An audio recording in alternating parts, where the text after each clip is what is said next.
Hi, everybody, and welcome to another episode of Faith Greater Than Fear.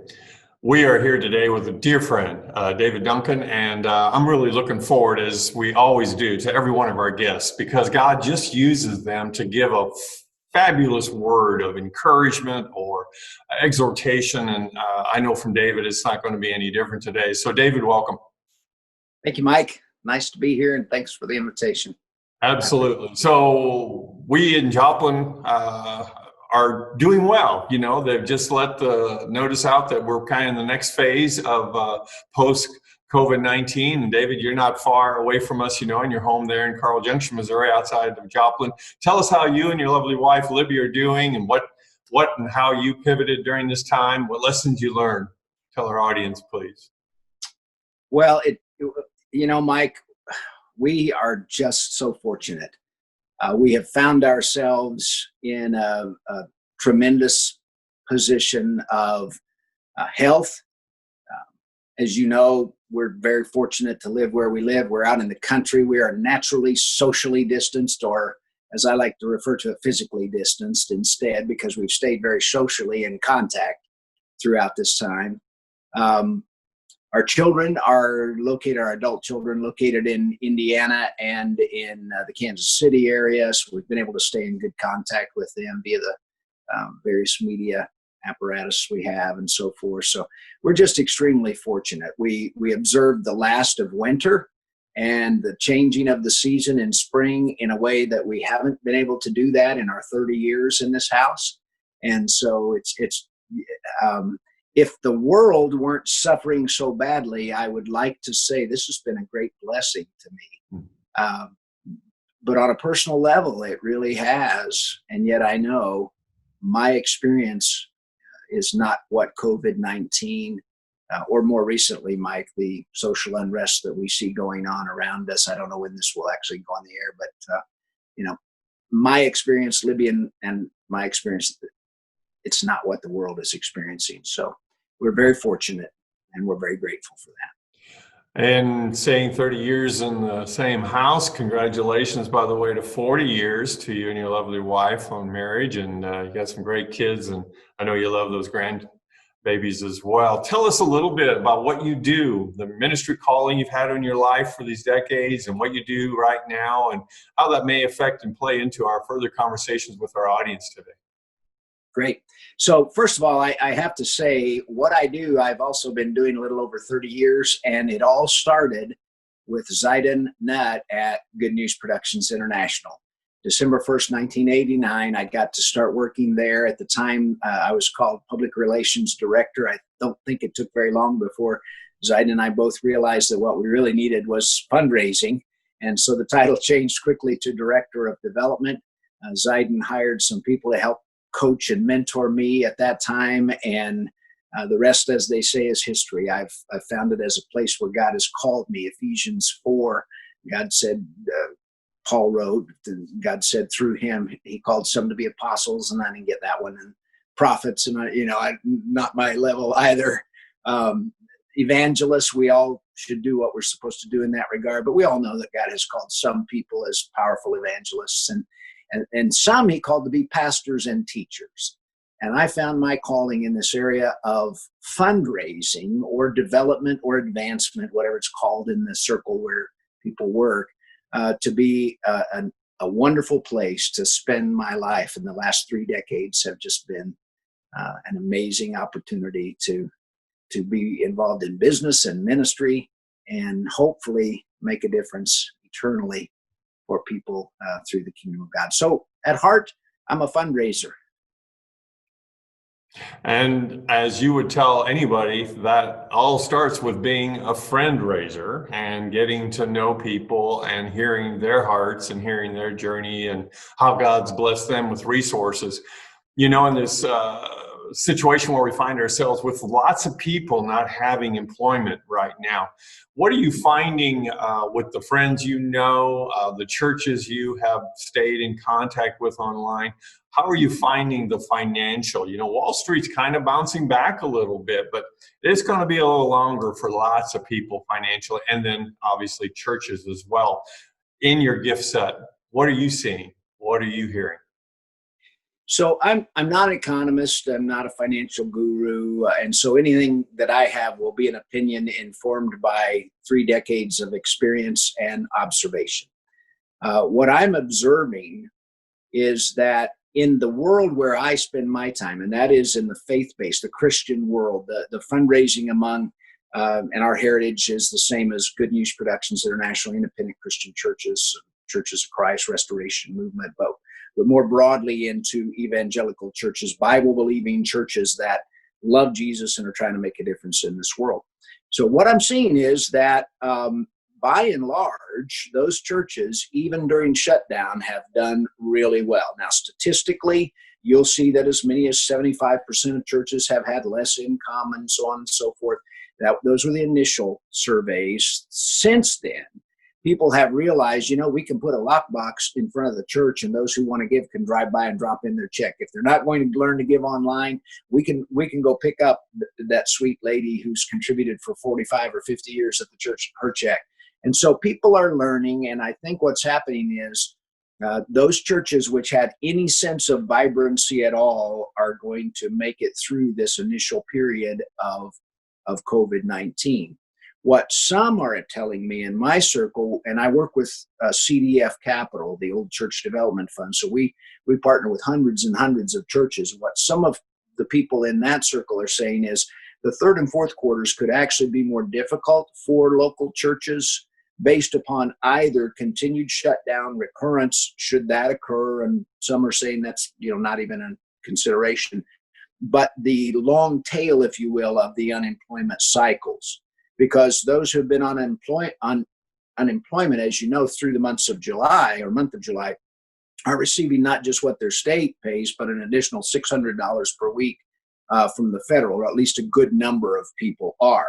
I've spoken, again, anecdotally with people who are $200 or $300 a week is their unemployment check, but it's added to that has been the $600 federal. So if they love their church, they probably continue to give some portion of what they had been giving, maybe all of it, maybe more of it, to their church. So perhaps this fall will be a better test for the local church. I work a lot with nonprofit organizations, Mike, as you know, Good News Productions International. We tried to get out ahead of this even prior to the whole shutdown weekend and say to our ministry friends, talk to your friends, talk to your partners, tell them what's going on in a genuine, honest, and sincere manner. Explain to them what this crisis is doing in your ministry operations and how you anticipate that affecting you financially. But before you do that, ask your friends, how are you? Because you touched on this. A good fundraiser realizes that it's all about relationship. If I can build genuine, honest, and sincere relationships with partners who have the same passion in their heart for the work that I'm representing, then God will bring about these wonderful divine appointments and opportunities to work together. I'll show them opportunities to invest God's resources. They'll choose which and how many to invest, and the fruit will abound to their account, as Paul said in Philippians. So, great place to be. That was a little rambling, but there you go. Oh, and I appreciate it. And to the point, to illustrate, just prior to the breakdown of communications and the lockdown of people because of COVID-19, we here at GNPI had got a notice of a very significant gift that came in, and we were just very appreciative from an estate, and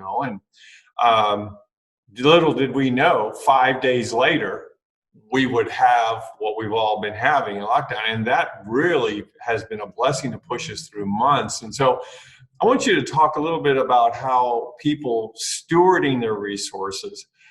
It is amazing then what God does in multiplying it and then releasing it at the most unbelievably strategic and wonderful time. And we're right here saying, we were a benefactor in the month of February of one of those that between Zidon and yourself had the conversation that then we as an organization benefited from way before we ever knew that we were going to have the lockdown. Talk a little about that, would you? It is amazing, isn't it, how God,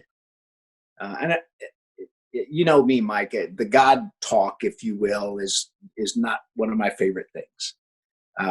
platitudes, and it's born of some hard experience in that, I guess. But God has worked through the hearts of his people to whom he has entrusted his resources to do things that they thought were the right thing to do in the moment that they did them.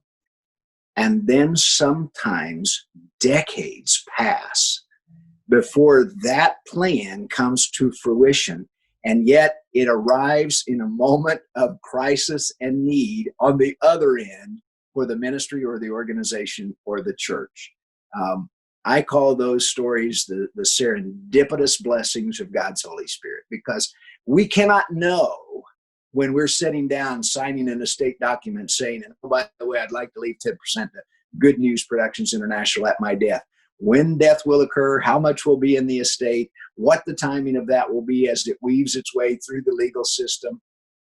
But it's almost assured by the power of God's Spirit that when that arrives at Good News Productions, there will be a specific opportunity to use it to make an eternal difference. So I just love those kinds of stories. I'm thrilled to hear what happened to you. I can tell you 2 or 3 more during this time that have happened just like that. Won't bore you with them. Wow. Yeah. So what would you say to our audience that in their personal planning of resources that they should be considering, not maybe necessarily just because of the pandemic, but just as a good steward, period, Yeah. Post-pandemic or pre-pandemic, whatever the case may be, just in life in general, as we start to wrap this up, what things would you say, hey, friend, consider these things from my vantage point experience? Good. Thanks. Well, so let me touch on the stewardship aspect of it, Mike. We're all stewards of what God has entrusted to us. Some of us have a whole bunch of zeros behind the account balances. Some of us not so many. But the bottom line is, God, though he owns the cattle on 1,000 hills and the wealth in every mine and the hamburger down at the market, he has, in essence, made himself financially insolvent because he has entrusted the management of all of his resources to people like you and me, Christian stewards. He's even entrusted it to non-Christian stewards, by the way. They get to manage God's resources as well. But for our purposes, what does a Christian steward do? He or she seeks to make the owner look good, make them be proud of the effort that they're making. You can read all the stories that Jesus told in the Gospels about Christian stewards.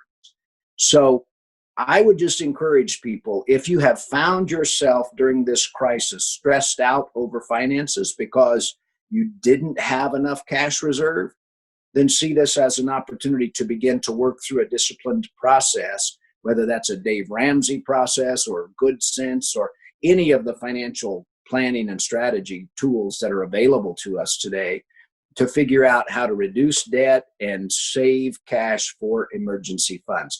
That would also be true for our ministries, would it not? Those ministries that were sitting on enough cash to get them through the first 60 days of COVID-19 slept a little easier, probably remained more impactful than those who were having to scramble and put up an emergency flare to all of their partners. So I think that's an important thing. I would figure out what that looks like on the cash flow side. Then I would figure out, as an investor in eternity, what are the 5 organizations, church, other ministries that are my highest priority? And I would begin to look if I don't need to focus more intently on supporting them.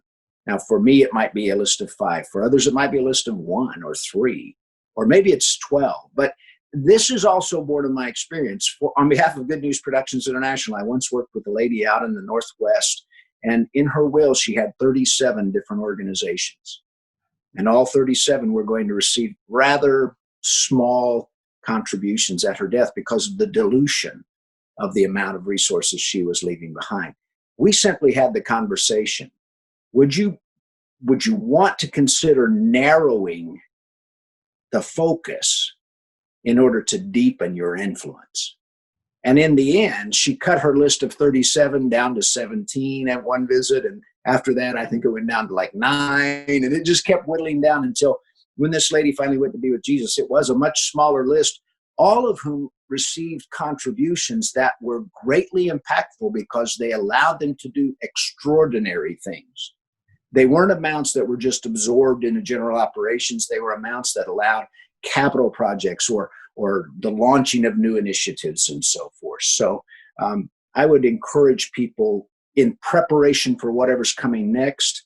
Do I have a list of those organizations that, regardless of what's going on around me, as long as I have resources to give, these are the ones God has called me to partner with? I hear people say frequently, and I'll end with this, that the local church should be the first line. And I think that's another reason our local churches are doing well. It's the very last thing most people will stop giving to, if they're passionate about their local congregation, is that congregation. But I also know that the folks who might be watching this who love Good News Productions International and have for a long, long time, I bet they're doing all they can to continue to support the work and invest in eternity through all that's going on at Good News, which is incredible stuff. So, and then the last thing is the CARES Act, Mike, has brought about some really wonderful opportunities for people to give, to take tax advantages in giving. Everybody, regardless of whether they itemize, can deduct up to $300 of charitable giving off the top of their income this year, which is a benefit many lost when we raised the standard deduction. If you're so able, you can deduct up to 100% of your gross income this year, adjusted gross income, with cash giving. We have a federal rate called the applicable federal rate. This is really getting into the weeds, but it's at 0.6% this month, which means a farmer who wanted to leave a farm to Good News Productions 10 or 15 years ago, if he had said, hey, when I'm gone, you can have the farm, and made that an irrevocable or a legal unchangeable event, he would have received about $185,000 of tax deduction. If he did that same thing today, same farmer, same $1 million worth of property, same age of 55, they'd get over $800,000 of deduction a day just because of that one little applicable federal rate number that the government uses. So if people have any interest in saying, I've had my job, I've been blessed, I've got some, what's the good way to do that? I'd love to talk to them. So feel free to put out my contact and so many good things, but that's probably more than David, enough. thank you. So for those of you listening, if you right now are one of those that has been furloughed or you're unemployed, we are sorry. And boy, we're going to pray for you. That's a tough place to be. And whether you've lost your salary or if it's international and you've lost even a means to eat or provide food for your children, that is dire, dire places to live. And we feel for you. If you are one who has kept a job and you are noticing, there was a pretty tight pinch on our cash flow, David has suggested several tools out there that we can do to tighten up and to be ready for whatever would happen, whether it's another viral pandemic or whether it's a death or a major illness, that we can be financially ready. And then David shared that if we have been blessed financially, and all of us are stewards, we have ways, and you heard David really get, in some cases, very excitingly detailed on how you can be a good steward and give the most to your family, to your church, and to your favorite charities and nonprofits. So, David, Duncan, thank you very much for sharing your love and your concern for how people steward in the kingdom of God. And for those of you, thank you for tuning in. And again, I hope you've enjoyed this series and this episode. And if you have an opportunity to share it with someone, either by forwarding it on social media channels, please do that. We know and get responses back of just the most unbelievable ways that God uses what people like David share and say, man, that was just the thing I needed to hear. So from all of us at GNPI to all of you, and from David Duncan at CDF Capital, we thank you until another time of faith greater than fear.